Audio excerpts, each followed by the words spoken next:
So now, dear student, let us explain the processing steps involved in photolithography. What are the key processing steps you need to consider using photolithography? Okay, I will briefly explain some parameters associating with processing steps. So this is very important for, especially for the research student, to consider that the processing steps involved in photolithography.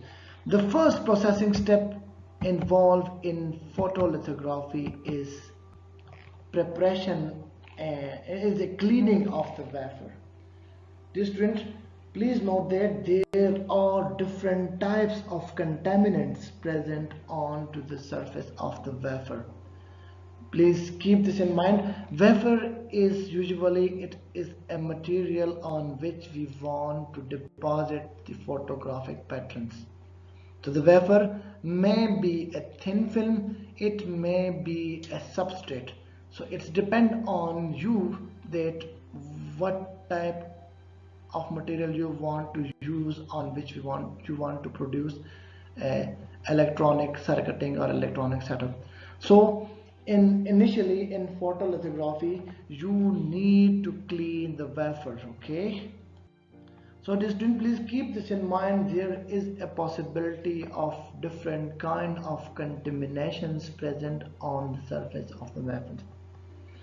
One of the most contaminant which which every researcher usually observe is a contamination from scribing or cleaving. Okay, when you scribe your sample or when you cleave your sample, you can easily see that there are some impurities. They are caused due to scribing and cleaving. So, dear student, you need to consider and you need to minimize the impurities which are caused by scribing or cleaving. Okay, so they usually laser scribing is used to clean the wafer from the impurities which are caused due to scribing and cleaving. There may be an atmospheric dust present on the surface of your wafer. So the atmospheric dust could be a moisture from the water or any other kind of contaminant. So you have to consider it also. And the atmospheric dust, like water, is usually removed just by backing of our sample. There may be a possibility of presence of abrasive materials or abrasive impurities.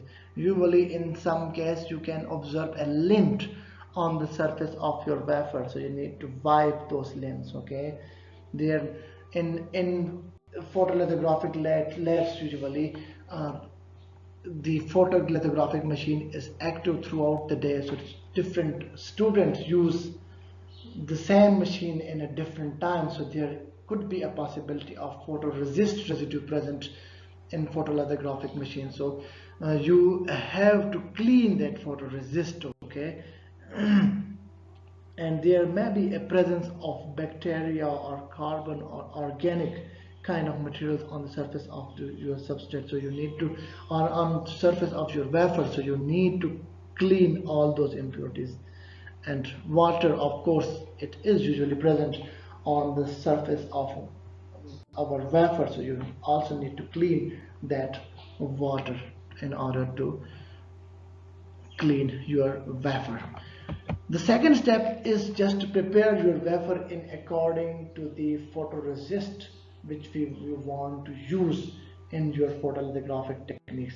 So you need to consider the properties of the photoresist, whether they are matchable with your wafer or not. Okay, you need to consider the hydrophilic properties or hydrophobic properties of the photoresist, whether your sample is hydrophilic or hydrophobic to the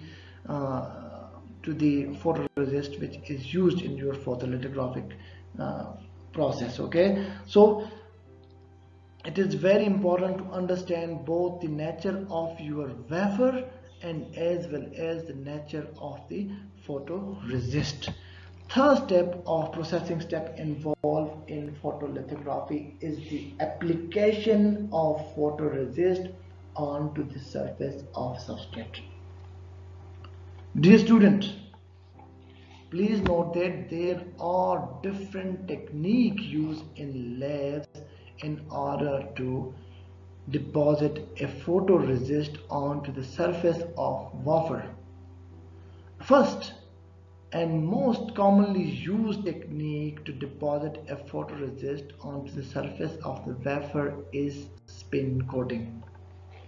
In some cases, many researchers also use dip coating, okay, or layer by layer coating.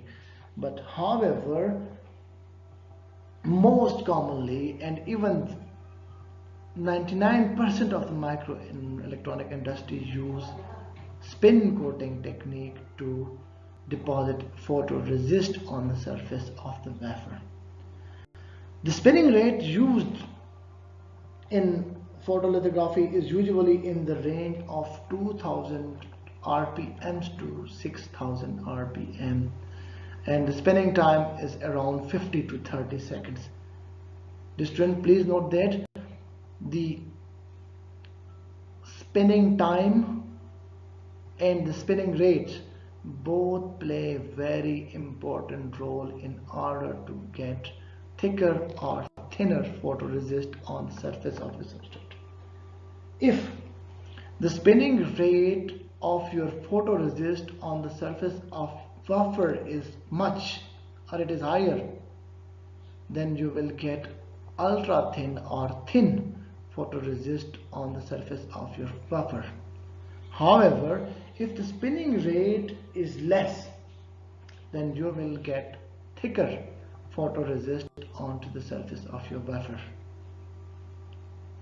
Similarly, spinning time also has a direct correlation with thickness of the photoresist. If the spinning time is more,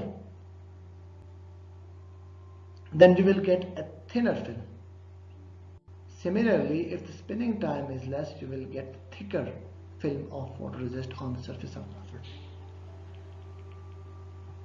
However, usually this photoresist using photolithography is spinned for 15 to 30 seconds, and the spinning rate widely used is in the range of 200 or 2000 RPMs to 6000 RPM. So in first step we clean the wafer, in second step we prepare the wafer according to the photoresist, in third step we deposit the photoresist onto the surface of the wafer. Dear student, after depositing the photoresist onto the surface of the substrate, we bake the photoresist, okay. Usually it is baked around 50 degrees centigrade. The temperature could be increased more, and after completely baking the photoresist onto the surface, we expose and develop the pattern on the surface of the photoresist. Okay, so now student, what do you think how in photolithography we expose the surface of the photoresist? Let's explain it in a simple way. The surface of the photoresist is exposed by UV light through mask. Initially in photolithography, we prepare mask and we produce a pattern, or we prepare a pattern on mask. Okay, so the pattern which are present on the mask are the pattern which we want to produce onto the surface of the wafer. So the UV light is fall or is impinged on the mask, so there are the patterns present on the mask, and the UV light pass through those patterns and then it's fall onto the surface of the photoresist. So when the UV light from the mask fall on the surface of the photoresist, then only the region which has a pattern is just exposed, and the same patterns are basically formed in the exposed region of the photoresist. Okay, the rest of our whole wafer remain unexposed. However, the pattern which are present on the mask, the same region is exposed on the surface of the photoresist. So when the region which of the photoresist is exposed, then we use an organic chemical which is known as developer, and developer then further developed the exposed region and convert it into a pattern. Okay, so basically developer developed the exposed region. So basically on the surface of substrate, on the surface of wafer, we have a photoresist, and the photoresist has an exposed region which are exposed by UV light, and then these exposed regions are developed by the developer. After developing the surface of the photoresist with a pattern, we usually do etching. Etching is a process of physical removal of the material. So with etching process, photoresist is removed. Okay, so dear student, etching is a traditional process in which different types of acids or mordant are used, and which basically remove the unprotected part of the thin film or the unexposed part of the photoresist. So basically in photolithography, different kind of acids are used in etching, and they remove the unexposed part of the photoresist. Okay, so they are basically removed by etching. So distant plasma etching is most commonly used in the removal of the photoresist from the surface of the wafer. So the student, like the photoresist, we don't require a photoresist because we have exposed the region of the wafer. So after the photoresist is no longer needed, we need to remove it from the substrate. This is usually done by etching process. Okay, so etching is basically a physical removal of the photoresist from the, it basically physically remove the photoresist from the surface of the wafer. Okay, so usually different types of methods are used to remove the photoresist. Okay, the photoresist are commonly in lab. Plasma containing oxygen is basically used as plasma, which is known as plasma etching, is used to remove the photoresist from the surface of the substrate, or from the surface of the.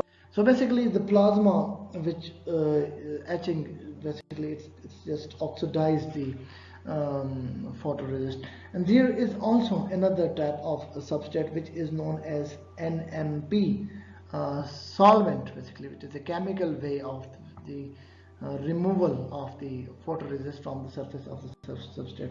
NMP solvent is it's a methyl pyrrolidone or something like, what's the name of it? I think it is methyl pyrrolidone, something like that. NMP solvent.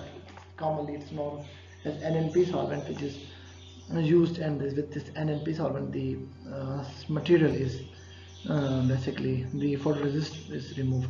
So the etching is process of physical removal. So in etching step we don't need more photoresist, and we have to just remove the photoresist, and because the region of the sample is exposed on which you want to deposit a pattern. So with the etching process the surface is basically the organic what you can say, like the photoresist is removed by plasma etching, or by using different chemical solvent like NMP, and with that we remove the photoresist and we get the pattern on the surface of the wafer. So after removing the photoresist from the surface of the wafer, we basically produce a feature onto the surface of the wafer. So in conclusion, the processing step of photolithography involve the preparation and cleaning of wafer. So the first step of photolithography is that we need to prepare a wafer. And second step of photolithography, we need to prepare the wafer according to the nature of the photoresist. In third step of photolithography, we coat a photoresist onto the surface of the wafer. After coating the photoresist onto the surface of the wafer, we expose the surface of the wafer by UV light. Okay, the UV light pass through the mask and it just fall onto the surface of the photoresist, and after falling on the surface of the photoresist, the surface of the photoresist is exposed according to the pattern present on the mask. So after getting the exposed pattern on the surface of the photoresist, we develop the pattern of the photoresist by using different organic developers. After developing the pattern on the surface of the wafer, we need to remove the photomask which is present on the wafer, because the photomask present on the wafer is not, we don't need it more. So different types of etching techniques such as plasma etching or plasma etching is used, or we may use different types of solvent, organic solvent like NMP solvents, and these solvents basically etch or remove the photoresist which is present on the surface of the wafer. After removing the surface, or after removing the photoresist from the surface of the wafer, we get fine patterns on the surface of wafer. So these are the 5 key processing parameters which we need to consider in the photolithographic techniques. Dear student, please keep in mind that in next lecture I will briefly explain that what are the physical and as well as chemical parameters associated with the processing parameters. So it is very important, especially for research student, to consider the physical parameters. Like if you want to do the wafer cleaning, you need to know is there any interaction of the environmental chemicals with the surface of your wafer or not. What is the nature of the wafer which you with respect to the photoresist, whether the photoresist is hydrophobic or is it acting hydrophilic to the nature of the wafer. You need to consider the etching technique, which type of technique you need to use in order to remove the photoresist from the surface of your wafer. So I will briefly explain all those processing parameter in depth in next lecture. Okay, so thank you for watching this part 2 of our lecture of photolithography.